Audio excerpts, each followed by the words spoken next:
कहाँ जाएंगे? हमारे सिरों पे ढो के बनाइया। हमारे आज हमारे को इन्होंने रोड पे हम कहाँ रहेंगे रात को?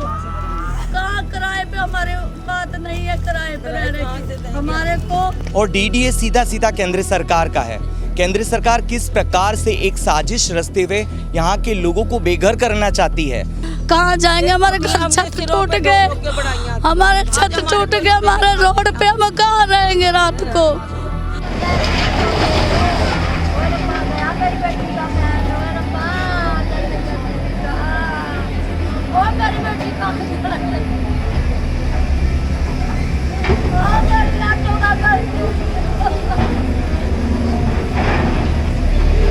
आज हमारा मकान तोड़ दिए हैं, हम लोग कैसे जिएंगे, कहाँ जाएंगे? गरीब आदमी, मैं ऑटो चलाता हूँ, ऑटो वाला घर कितना किराए पे भी लेने के लिए किराया भी नहीं दे सकता, नया खरीदने के लिए तो पैसे हैं नहीं हमारे पास, हम बहुत मजबूर हैं।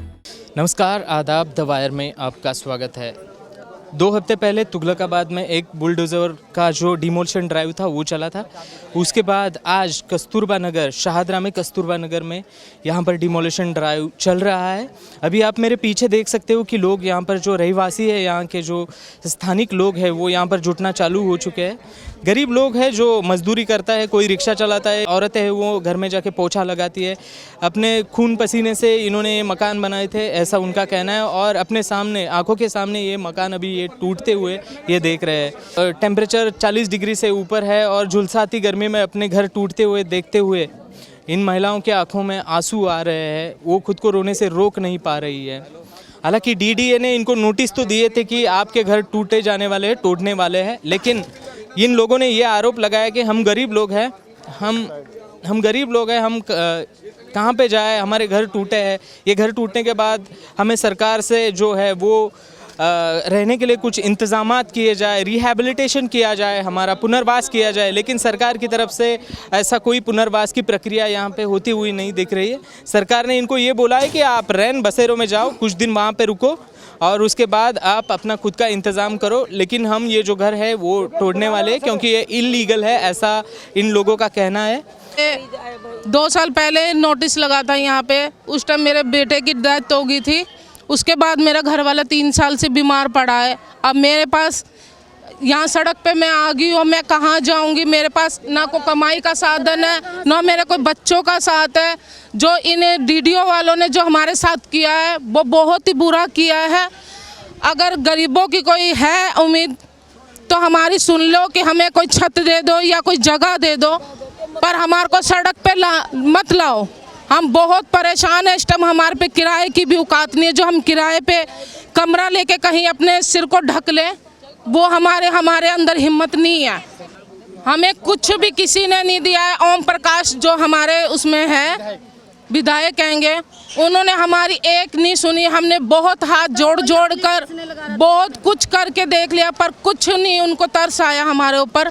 आज हम बहुत परेशान हैं। अगर हमारे ऊपर कुछ है दया तो हमारी सुनो और हमारे ऊपर कृपा करो।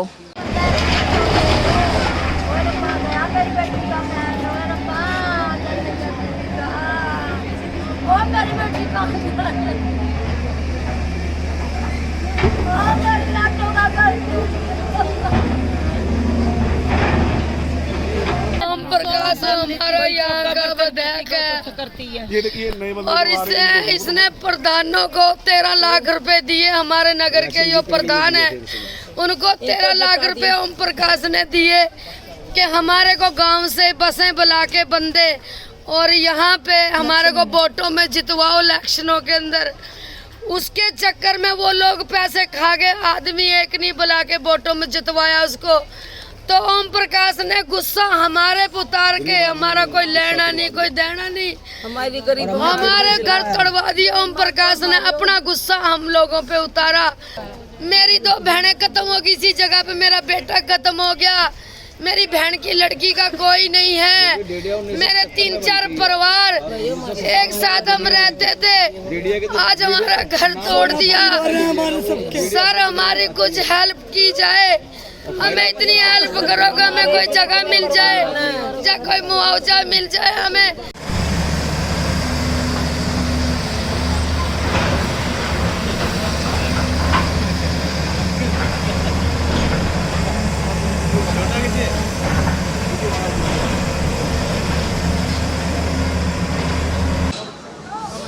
सर जी हम बचपन से यहीं दिल्ली में ही रह रहे हैं और इसी घर में रह रहे हैं और मेरी 50 साल उम्र हो गई है। मैं 50 साल से दिल्ली में ही रह रहा हूँ। घर तोड़ रहे हैं। ये हमारे जो विधायक ओम प्रकाश शर्मा जी हैं, इन्होंने जानबूझ के तोड़वा रहे हैं बीडीआरों के प्रेशर में।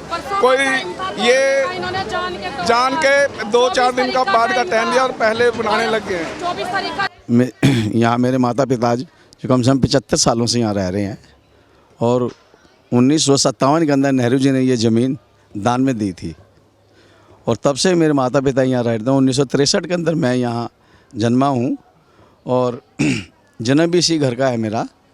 और आज 2023 के अंदर ये मकान ध्वस्त कर दिया है। सरकार ने हमारे लिए कुछ भी नहीं किया, जो कि सरकार को कम से कम गरीब आदमी देखकर 12 गज का भी इंतज़ाम कर देते ज़मीन का तो हम सर छिपा कर बैठ सकते थे, हमारे सर के ऊपर छत आ जाती। आज हमारा मकान तोड़ दिए हैं, हम लोग कैसे जिएंगे, कहाँ जाएंगे? गरीब आदमी, मैं ऑटो चलाता हूँ। ऑटो वाला घर कितना किराए भी लेने के लिए किराया भी नहीं दे सकता, नया ख़रीदने के लिए तो पैसे हैं नहीं हमारे पास। हम बहुत मजबूर हैं और हमारे विधायक साहब हैं, उन्होंने भी हमारी कोई मदद नहीं करी और प्रशासन ने भी कोई मदद नहीं करी हमारी। मैं प्रशासन से और अपनी सरकार से प्रार्थना करता हूँ, अनुरोध करता हूँ कि हम गरीब आदमियों को जैसे हमारे यहाँ मकान तोड़े हैं उसके बदले के अंदर हमें कम से कम 12 गज ही ज़मीन दे दें तो हम उनका शुक्रिया अदा करेंगे। कहाँ जाएंगे? हमारे घर छत टूट गए, हमारे छत टूट गए, हमारे रोड पे हम कहाँ रहेंगे रात को? कहाँ किराए पे? हमारी औकात नहीं है किराए पे रहने की। हमारे को घर मिलना चाहिए। मोदी ने कहा था कि जहाँ झुग्गी वहीं मकान। अरे हमारे तो मकान तोड़ दिए। मोदी के लिए ये है कि झुग्गी, हमारे लिए महल है। हमारे आज महल टूटे, लोगों के लिए झुग्गी टूटी है, लेकिन हमारे महल टूटे हैं। हमारे सपने थे, हमारे बच्चे के आज छत चला गया, हमारे बच्चे रोड पे आ गए। बताओ कहाँ रहे? ये जो कस्तूरबा नगर का जो मामला है, जहाँ पर असंगठित क्षेत्र के वो मजदूर जो समाज के अंतिम पायदान पर खड़े हैं, वो तमाम दिहाड़ी करने वाले लोग जिनके घरों के ऊपर संकट डाला है डीडीए ने, और डीडीए सीधा सीधा केंद्र सरकार का है। केंद्र सरकार किस प्रकार से एक साजिश रचते हुए यहाँ के लोगों को बेघर करना चाहती है। पुनर्वास के नाम का तो इनके पास में राई और जीरा भी नहीं है। क्यों नहीं आज इन लोगों को एक सम्मानजनक तरीके से इनको किसी जगह आवाज़ दिया गया, प्रवास दिया गया? आखिर इन लोगों ने ऐसा क्या अपराध किया था जिसकी वजह से एक बड़ी बेरहमी से, बड़ी क्रूरता के साथ इन लोगों को यहाँ से निकाल दिया गया? इतनी भयंकर गर्मी के अंदर जहाँ खड़े होते हुए पैर और हाथ झुलस रहे हैं, वहाँ इन बच्चों को, महिलाओं को, गर्भवती महिलाओं को और बूढ़े सीनियर सिटीजन्स को घर से बेघर कर दिया गया है। कहा जा रहा है कि इन लोगों को, तमाम लोगों को आश्रय के लिए शेल्टर होम भेजा जाएगा। दिल्ली के शेल्टर होम में क्या बेघर और बेसहारा लोगों की कमी पड़ गई है जो लोगों को घर से बेघर करके फिर शेल्टर होम में डाला जा रहा है?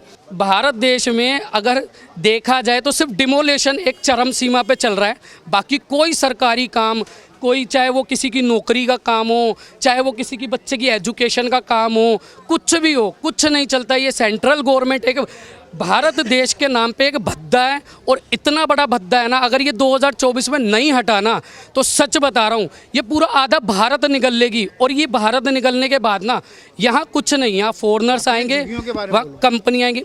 वही बता रहा हूँ कि मतलब होता क्या है ना भाई, जैसे अब हम लोगों के गरीबों के घर टूटे हैं, हम गरीबों के घर टूटे, देखो अब वो तो टूट गए, वो नहीं रुकेगा।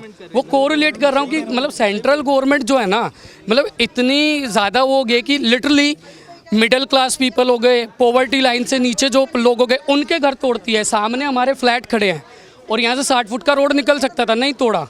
जाते जाते मैं दर्शकों को एक अपडेट देना चाहता हूँ। सुबह जो कस्तूरबा नगर में जो डिमोलिशन हुआ था उसके बारे में सुप्रीम कोर्ट ने कहा है कि आने वाले 7 दिन में ये जो डिमोलिशन है वो 7 दिन के लिए रोक दिया गया है। डीडीए को ये आदेश दिया है कि आने वाले 7 दिन इस डिमोलिशन को रोक दिया जाए।